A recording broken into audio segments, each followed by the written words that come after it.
Story this morning, we're waiting to learn Paul Manafort's fate. His sentencing on federal conspiracy charges in Washington expected this morning as new transcripts come to light, renewing questions about the FBI and DOJ's handling of the Clinton email investigation. Chief Intelligence Correspondent Catherine Herridge following all these stories for us. Catherine, good morning.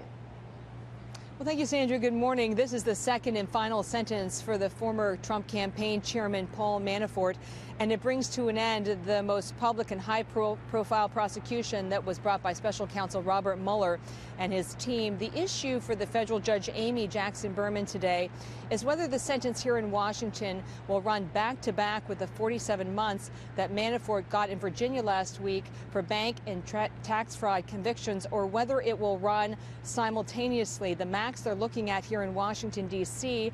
is a decade, and in a pre-sentencing memo, the special counsel pressed for something very serious. Quote, Manafort chose repeatedly and knowingly to violate the law, whether the laws prescribed garden variety crimes such as tax fraud, money laundering, obstruction of justice, and bank fraud, or more esoteric laws that he nevertheless was intimately familiar with, such as the Foreign Agents Registration Act.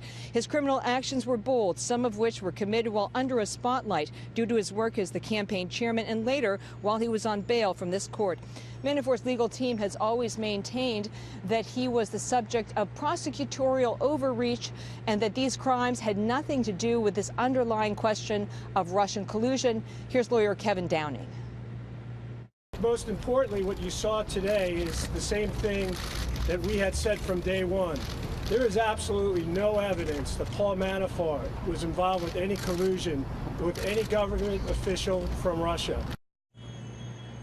And the thing to watch today is whether the special counsel will also press the judge so that Manafort will give up his remaining fortune of $11 million because he violated a plea agreement to fully cooperate with that investigation, Sandra. Now, Catherine, what are you learning about who told the FBI and the FBI lawyers to stand down on the Hillary Clinton email investigation? What is the latest on that? Well, at the heart of this breaking news this morning, Sandra, is something called 18 U.S.C. 793 subsection F. And what we showed through our ongoing reporting at Fox News is that this is the gross negligence statute that most applied to Hillary Clinton and her use of an unsecured personal server as Secretary of State. What we learned this morning is that Lisa Page, when she testified under oath last fall, she shed new light on whether there was advice from the Justice Department under the Obama administration not to pursue this gross negligence statute.